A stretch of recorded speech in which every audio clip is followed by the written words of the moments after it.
Auzubillahiminash-shaytanir-rajim. Bismillahir-rahmanir-rahim. Let us do exercise following chapter 2. We will do the salient features of this exercise. We cannot complete this exercise as a whole, but we will do the salient features of this exercise. A very difficult thing for the students is to understand denotative meanings and connotative meanings. Urdu of denotative meanings is लुग़वी मानी क्या है, लुगत में क्या लिखा है। Dictionary की उर्दू है लुगत, तो डेनोटेटिव मीनिंग लुगत के अंदर जो मानी लिखे हुए हैं। पहले आप उर्दू में समझें, फिर आपको इंग्लिश में समझाता हूँ। देखिए, आग लकड़ियों को जलाती है, ये फायर है, हीट देती है, जो हमें नज़र आती है वो आग है। तो ये है आग का डेनोटेटिव मीनिंग, आग, फायर।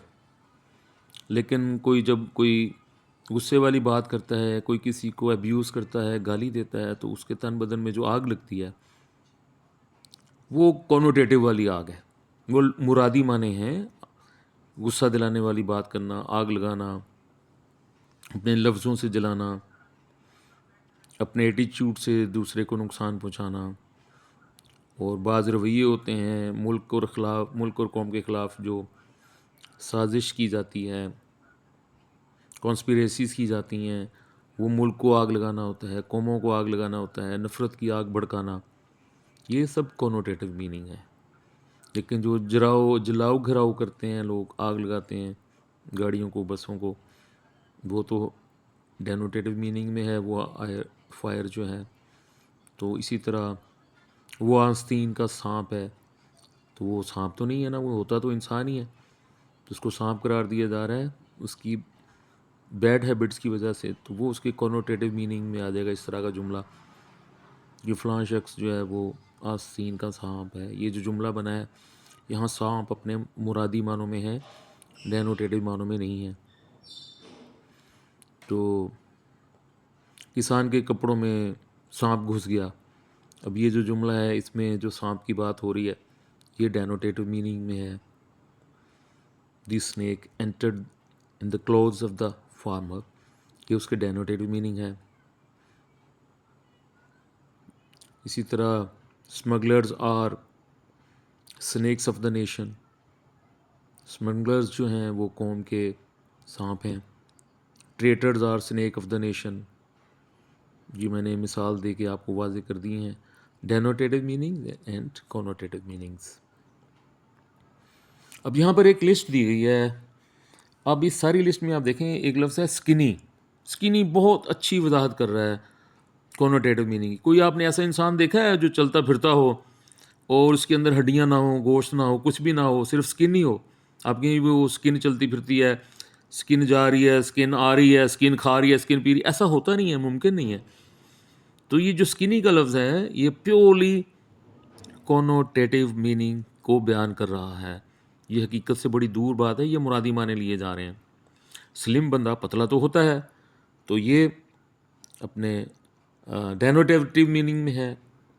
अच्छा, इसी तरह होम है, स्नेक की तो बात हो गई ना, स्नेक तो दोनों मानों में आता है।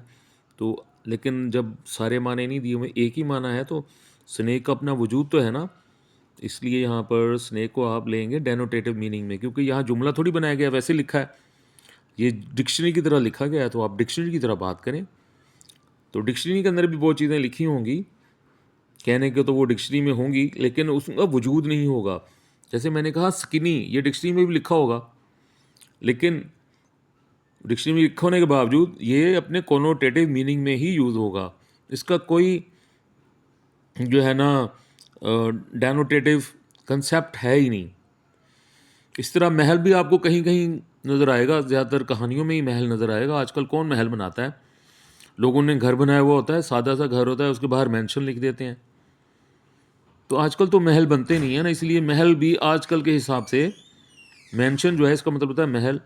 तो ये अपने कॉनोटेटिव मीनिंग में ही यूज़ हो रहा है। और झोंपड़ियाँ भी कोई नहीं बना रहा भाई, वो पुराना दौर था झोंपड़ियों का। आजकल झोंपड़ियाँ बननी हैं, घर बना के लोग कॉटेज लिख देते हैं, वो झोंपड़ी तो नहीं होती ना, कॉटेज लिखा जाता है, तो कॉटेज भी कॉनोटेटिव मीनिंग में आएगा। होम ठीक है, डेनोटेटिव मीनिंग है। और अब आप इस तरफ आए, हाउस है, तो हाउस भी होता है, ये भी अपने डेनोटेटिव मीनिंग में है। बाकी चाइल्डिश और चाइल्ड लाइक, आपने कोई इंसान देखा है कोई बाबा 80 साल का हो, उसमें बच्चों वाली कौन सी बात होती है? हकीकत में तो नहीं होती ना, ये मुहावरतन कहा जाता है, मुरादी माने लिए जा रहे हैं, चाइल्ड लाइक कहा जा रहा है।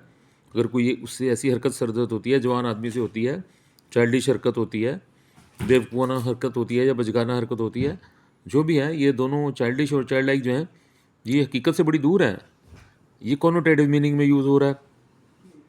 चलिए हम आगे चलते हैं। फायर का मैंने बड़ी तफसील से बता दिया। अब ये स्टूडेंट है, तो मैं ये आपको इस्लाम से मिसाल देता हूँ स्टूडेंट की, आपको बहुत अच्छी तरह समझाएगा इसका कॉनोटेटिव मीनिंग। तो he is a student of 8th class, जो है ना, ये डेनोटेटिव मीनिंग है। और हम सब इस्लाम के तालिब इल्म हैं, चाहे हम 120 साल के हो जाएं, हम सब इस्लाम के तालिब इल्म होंगे।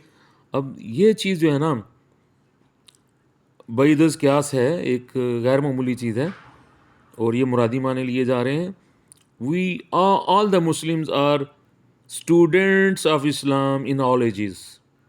हमारी उम्रें कितनी ही क्यों ना हो, हम सब इस्लाम के तालिब इल्म हैं। यहाँ पर जो स्टूडेंट है वो अपने कॉनोटेटिव मीनिंग में यूज़ होगा। तो फायर का तो मैंने बता दिया, मैंने नहीं बताना। रिच, अच्छा, हमारा मुल्क जो है वो डॉक्टर पैदा करने के अतबार से दुनिया का अमीर तरीन मुल्क है। यहाँ पर हम जब कहेंगे हमारा मुल्क डॉक्टर बहुत ज़्यादा पैदा कर रहा है, हमारे मुल्क के लोग जो है ना दूसरे मुल्कों में जाके भी डॉक्टर बन रहे हैं और कामयाब हो रहे हैं, तो our country is a rich nursery of doctors. यहाँ पर जब हम कहेंगे ना रिच नर्सरी ऑफ डॉक्टर्स, तो ये उसके कॉनोटेटिव मीनिंग में आएगा। तो मियाँ मंशा इज़ ए रिच मैन, मियाँ मंशा एक अमीर आदमी है, ये उसके डेमोस्ट्रेटिव मीनिंग में आ गया। कोई भी, हमारे शाहिद खान साहब हैं, हमारे पाकिस्तानी हैं, अमेरिकन नेशनल हैं, पाकिस्तान के पठान हैं, he is a rich man. इसी तरह पैट्रियट की बात हो रही है, तो जो लोग ऐसी किताबें छापते हैं जिससे मुल्क में अफरा तफरी फैले, वो पैट्रियोटिज़म की गेम नहीं खेल रहे। अब ये मैंने उर्दू बोली है, इसका मैं अंग्रेज़ी करूँगा। The people who are printing illegal books are not playing a patriotic game. ठीक है, तो ये पैट्रियट का हो गया डेनोटेटिव मीनिंग। ही इसी तरह Aziz Bhatti is a patriot soldier of Pakistan, ये है उसका पैट्रियट का डेनोटेटिव मीनिंग। और जो मैंने किताबों वाली बात कही, not playing the patriot game, people who are printing illegal books are not playing patriotic game. तो यहाँ पैट्रियोटिक गेम नहीं होती, पैट्रियोटिक फाइट ही होती है कि जब हम उसको पैट्रियोटिक को गेम के साथ लेंगे तो वो अपने डेनोटेटिव मीनिंग में आ जाएगा। आगे आगे क्वीन, तो वो क्वीन तो मलका तो बादशाह की होती है, किसी मुल्क की होती है। अब मैं कहता हूँ Queen Elizabeth belonged to Great Britain. Queen Elizabeth जो है ना, वो बरतानिया से ताल्लुक़ रखती थी, ये जो है इसका डेनोटेटिव मीनिंग। अब मैं कहूँ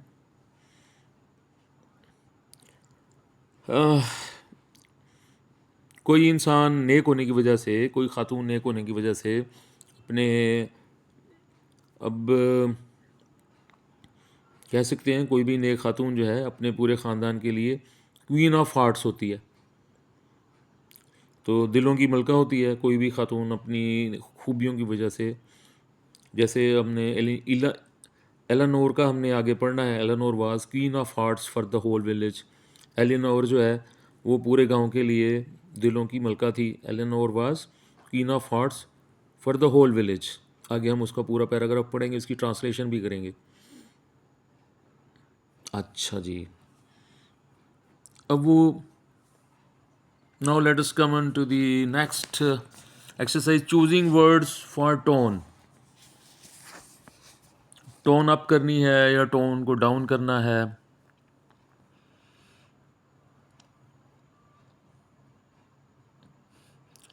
कोई नेगेटिव कंसेप्ट देना, ये इतना इम्पोर्टेंट नहीं है, इसको छोड़ देते हैं। आगे हम आते हैं सिमिलर डेनोटेशंस और dissimilar denotations. Choose two words with similar denotations and use them in sentences where their connotations differ.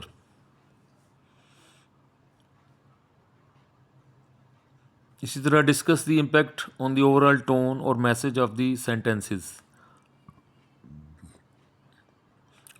Dissimilar denotations. Choose two words with dissimilar denotations and use them in sentences where their connotations align. Explain how the connotations of these words can still create a cohesive meaning. ये जो 9 और 10 में जो बातें कही गई हैं ना, इनको हम बाद में वाज़े करेंगे जब हम पढ़ेंगे ये लिटरली डिवाइसेस। हम पहले पढ़ लें, फिर हमें समझ आ जाएगा। यूफेमिज्म इज़ अ माइल्ड और इनडायरेक्ट वर्ड और expression substituted for one considered to be too harsh or blunt when referring to something distasteful, inappropriate.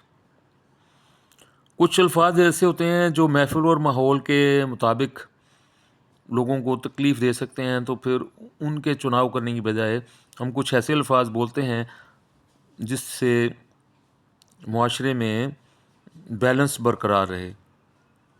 जैसे वो कहते हैं कि जी फ़लाँ शख्स जो है वो मर गया, वो ख़त्म हो गया।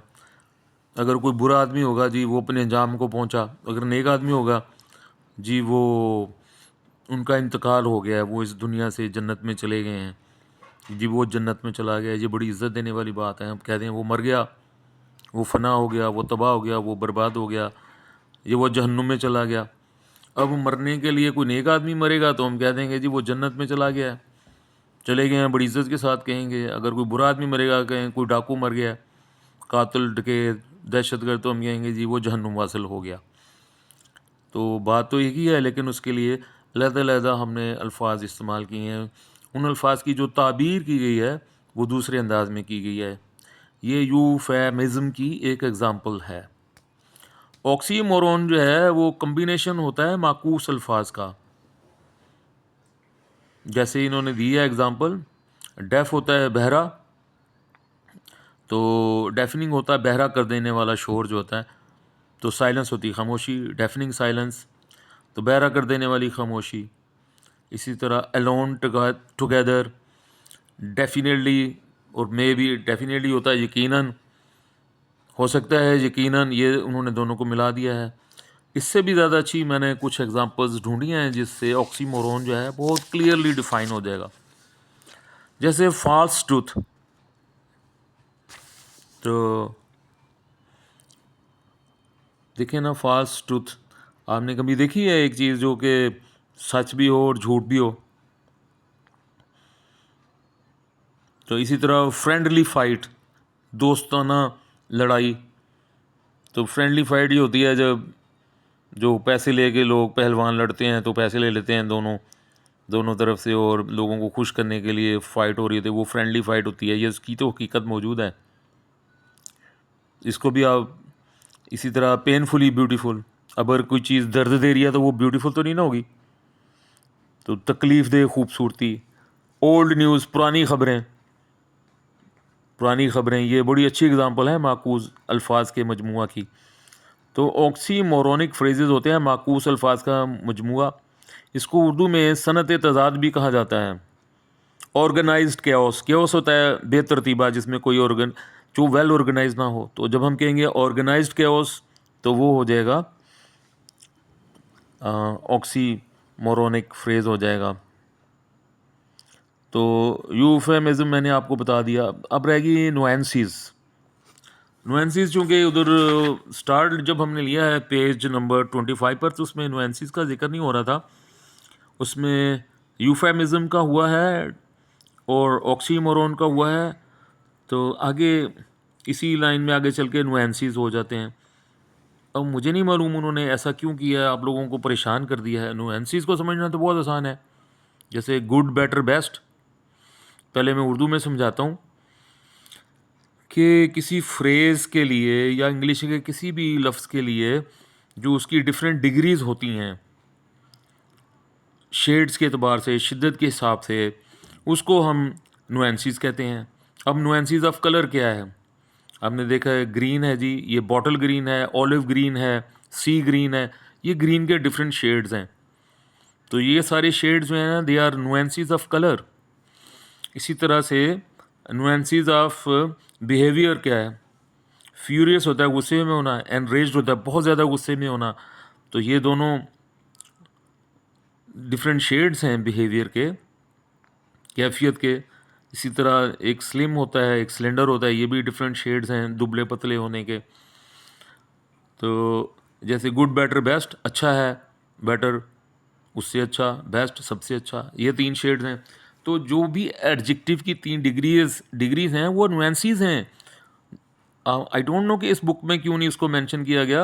आप गूगल पे देखें और चैट जीपीटी पे देखें, आपको ये कंफर्म हो जाएगा कि ये जो डिग्रीज हैं, tall, taller, tallest, long, longer, longest, these are ये जो बंदे की करेक्टरिस्टिक्स होती हैं, जो इंसान की खूबियाँ होती हैं, उसकी 3 डिग्रीज़ हैं। इसी तरह बिहेवियर की 3 डिग्रीज़ हैं। और जितने भी आ, हमारे जितने भी इंग्लिश के अंदर पाए जाते हैं वर्ड्स कैफियत के हिसाब से, उनमें भी डिग्रीज़ होती हैं।